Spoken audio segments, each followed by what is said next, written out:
మీ ఎలాంటి వ్యాపార ప్రకటనలకైనా వెంటనే మా ఛానల్ సంప్రదించండి. అందరికీ నమస్కారం. నేను శిరీష. ఈరోజు మనతో పాటు ఉన్నారు ప్రముఖ ఆధ్యాత్మికవేత్త, జ్యోతిష్య వాస్తు పండితులు, శ్రీ లలితాదేవి ఉపాసకులు, బ్రహ్మశ్రీ నానాజీ పట్నాయక్ గారు. గురుగారితో మాట్లాడదాం.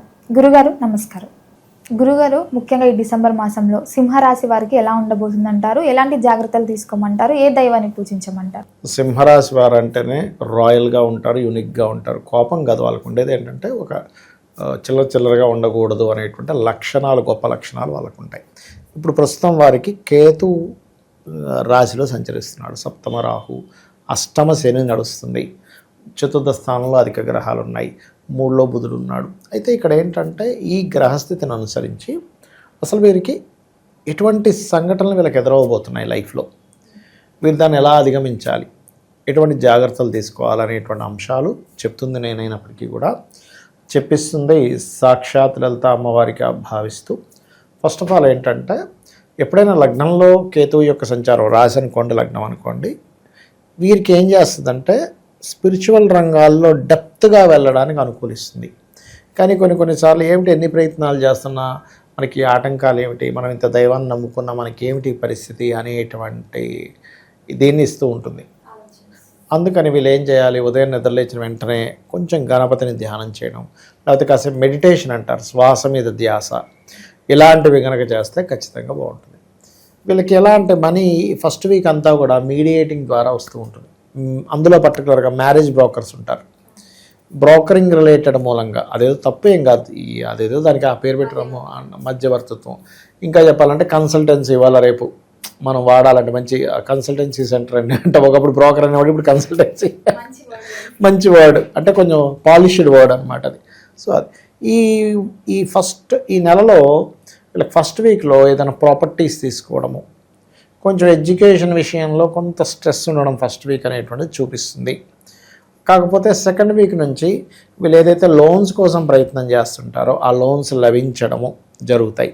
అలాగే మరొక విషయం ఏంటంటే ఇక్కడ పంచమ స్థానంలోకి కుజుడు వెళ్తున్నాడు కాబట్టి కొంచెం సెకండ్ వీక్ నుంచి ప్రెగ్నెన్సీతో ఉండే లేడీస్ పర్టికులర్గా డిసెంబర్ సెకండ్ వీక్ నుంచి 45 డేస్ జాగ్రత్తగా ఉండాలి. ఒకటి. రెండవది, షేర్ మార్కెట్ జోలికి వెళ్ళకూడదు. ఎందుకంటే పంచమంలో శని, పంచమంలో కుజుడు, అష్టమంలో శని. పంచమం మీద శని దృష్టి ఉంది, అష్టమం మీద కుజుడు దృష్టి ఉంది. ఇలాంటప్పుడు ఏమవుతుందంటే షేర్ మార్కెట్ వైపు వెళ్ళాలని ఒకటే ఆలోచన పెరిగి తొందరగా వీళ్ళందరూ డబ్బులు పెట్టేసి ఇబ్బంది పడుతూ ఉంటారు. అందుకని వాటి జోలికి వెళ్ళకూడదు. స్నేహితులతో కానీ రాజకీయ పరంగా కానీ మనం ఈ స్టెప్ తీసుకోవడం వల్ల, ఈ తొందరపాటు నిర్ణయం తీసుకోవడం వల్ల ఇబ్బంది అవుతుంది అని అనుకుంటే కనుక ఆ యొక్క విషయాల్లో జాగ్రత్త వహించాలి, గుర్తుపెట్టుకోండి. అయితే వీళ్ళకి ఏదైనా అష్టమ శని నడుస్తుంది కాబట్టి ఎప్పుడు వెహికల్ తీసినా ఏదో చిన్న చిన్న దెబ్బలు తగులుతుంటాయి. అది చిన్న గీసుకుపోవడమో ఏదో చిన్న డ్యామేజ్ అవ్వడమో జరుగుతుంటుంది. కాబట్టి వీలైనంత మట్టుకు వీళ్ళు వాహనాలు నడపకపోవడమే మంచిది, గుర్తుపెట్టుకోండి.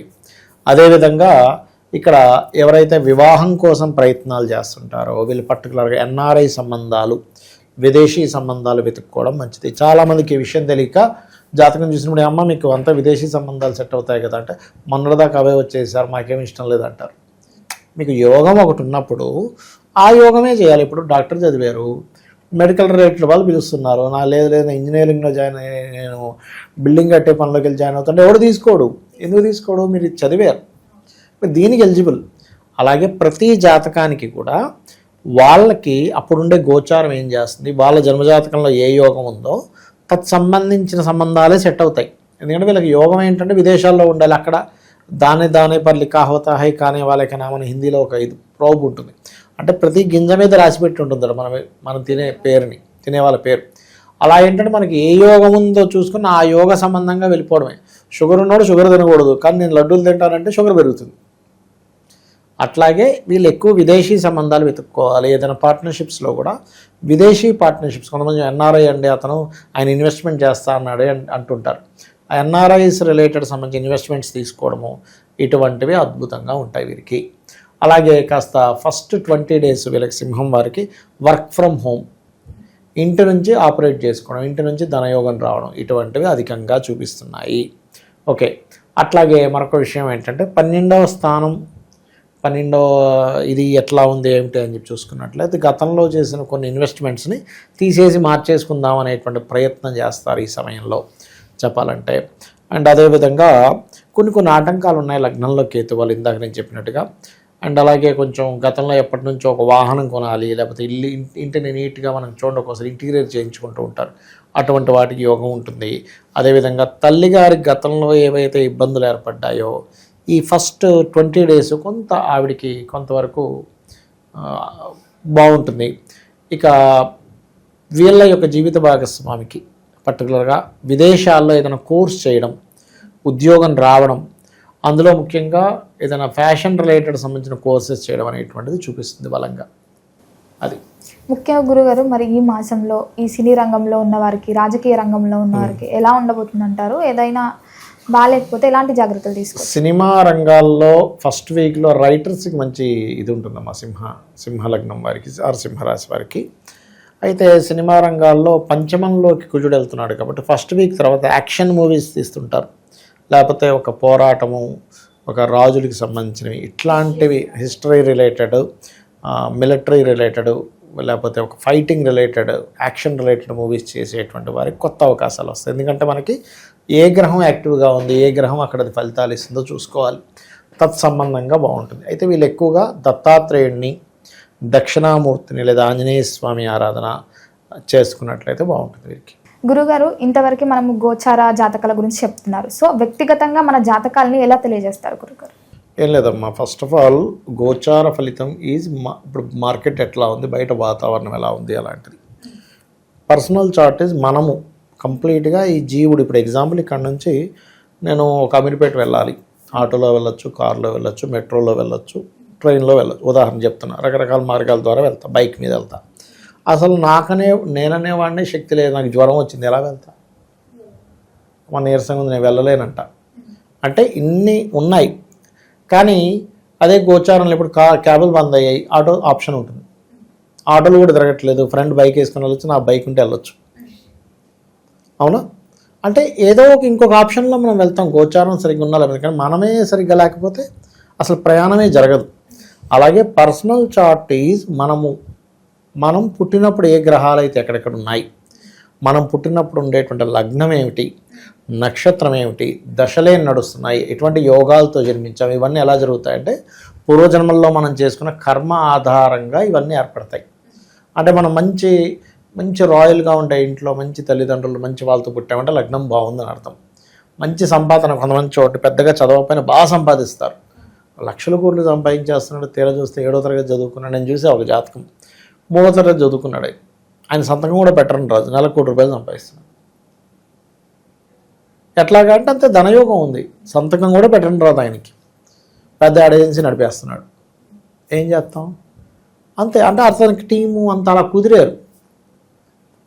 అలా ఏంటంటే ధనయోగాలు బాగుంటే, ఇక్కడ ధనయోగాలు బాగుండడం ఒక ఎత్తు, ఎందులో ధనయోగం ఉందో తెలుసుకోవడం ఒక ఎత్తు. మన పర్సనల్ చార్ట్లో అసలు మీకు ధనయోగం ఎందులో ఉందో తెలుసుకుంటే మీరు తత్ సంబంధించినటువంటి ఎడ్యుకేషను, తత్ సంబంధించిన వ్యాపారం చేస్తే ఆటోమేటిక్ కలిసి వస్తుంది.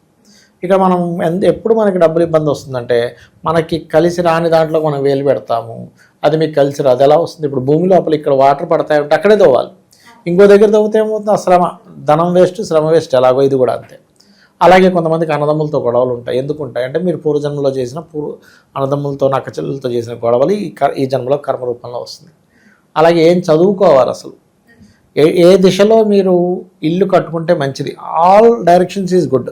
కానీ ప్రతి ఒక్కరికి ఒక డైరెక్షన్ మీకు అద్భుతమైన యోగాన్ని ఇస్తుందని ఉంటుంది, అది తెలుసుకోగలరు, అది పర్సనల్ చార్ట్లో తెలుస్తుంది. అలాగే సంతానం అభివృద్ధి అవ్వాలంటే ఏం చేయాలి, సంతానం ఎందుకు లేట్ అవుతున్నారు, ఎలాంటి సంతానం పొందుతారో మీరు ఇప్పటికిప్పుడు జాతకం ఇస్తే ఎవరిదైనా, నాకు తెలియదు, మీ ఫోన్లో ఏదో ఒక నెంబర్ ర్యాండమ్గా తీసుకోండి. ఇప్పుడు మీరు ఫోన్ ఓపెన్ చేసి ఆయన్ని ఒక ర్యాండమ్గా కొట్టమంటే కొడితే వాళ్ళ సంతానం గురించి ఇప్పుడు చెప్పచ్చు. ఎలా ఉంటారు, అమాయకంగా ఉంటారా, లేకపోతే స్పిరిచువల్గా ఉంటారా, అగ్రెసివ్గా ఉంటారా, ఫ్యామిలీని వదిలిపెట్టి ఉండడానికి ఇష్టపడతారా, ఫ్యామిలీతో ఉండడానికి ఇష్టపడతారా, అన్నీ తెలుస్తాయి. అట్లా సంతాన అభివృద్ధికి ఏం చేయాలి, అసలు ఎప్పుడు వివాహం చేసుకుంటే మంచిది. ఇప్పుడు చాలామంది మ్యారేజ్ మ్యాచింగ్స్ చూసామండి కానీ డివోర్స్లు అయిపోతున్నాయి అంటాం కదా. కారణం ఏమిటి అంటే వాళ్ళు కేవలం మ్యాచింగ్స్ చూస్తారు, కానీ వాళ్ళకి సరైన సమయమా కాదో చూడరు. This is right time or not. ఇప్పుడు IAS exams, IPS, civils exams start అయింది. నేను వెళ్ళిపోయి రాస్తానంటే ఎట్లా? నేను ఫస్ట్ ప్రిపేర్ అవ్వాలిగా. నేను ప్రిపేర్ అవ్వకుండా వెళ్ళిపోయి రాసేసి నేను ఫెయిల్ అయ్యాను, ఇదంతా చీటింగు, అసలు వాడు ఏం దిద్దుతున్నాడు ఏంటో అంటే నేను ఫస్ట్ ప్రిపేర్ అయ్యి వెళ్ళాలా. అట్లాగే వీళ్ళకి వివాహ యోగం నడుస్తున్న సమయంలో వెళ్ళరు, చేసుకోరు. వివాహం నడవని సమయంలో వివాహం చేసుకోవడము, మంచి ముహూర్తం పెట్టుకున్నాం, మ్యాచింగ్ చూసాం, 36కి 18 వచ్చేసి అయినా కానీ ఎందుకు విడిపోయారు అర్థం కావట్లేదు, బాధపడుతూ ఉంటారు. అదేవిధంగా బిజినెస్ కానివ్వండి, జాబ్ కానివ్వండి, ఇన్వెస్ట్మెంట్స్ కానివ్వండి, విదేశాలకు వెళ్ళే యోగం కానివ్వండి, లైఫ్లో వచ్చేటువంటి అప్ అండ్ డౌన్స్ కానివ్వండి, ఇవన్నీ మన పర్సనల్ చార్ట్లో తెలుస్తాయి. సరే నాకు జాతకం లేదు, ఏమీ లేదు, నేను సింపుల్గా ఒకటే చెప్తా. మీరు నిత్యము ఉదయం సాయంత్రం అమ్మవారి ఆరాధన చేయండి, లలితా సహస్రనామాలు చదువుకొని అమ్మవారి మీద పూర్తి నమ్మకం పెట్టుకొని, అమ్మ నా పని నేను ధర్మంగా చేసుకుంటూ వెళ్ళిపోతాను, నీదే బాధ్యత అనుకుంటే వెళ్ళిపోండి. ఆవిడ అన్నీ చూసుకుంటుంది, నీకేమీ తెలియదు అనుకుంటే. తెలుసు కొద్ది గొప్ప శాస్త్రపరంగా ఏం తెలుసుకుందని ముందుకెళ్తున్నాం, ఈ హెల్ప్ తీసుకోవచ్చు. అట్లా గురుగారు ఓవరాల్గా తెలియని విషయాలు ఎన్నో తెలియజేసినందుకు ధన్యవాదాలు. శ్రీమాత్రే నమః.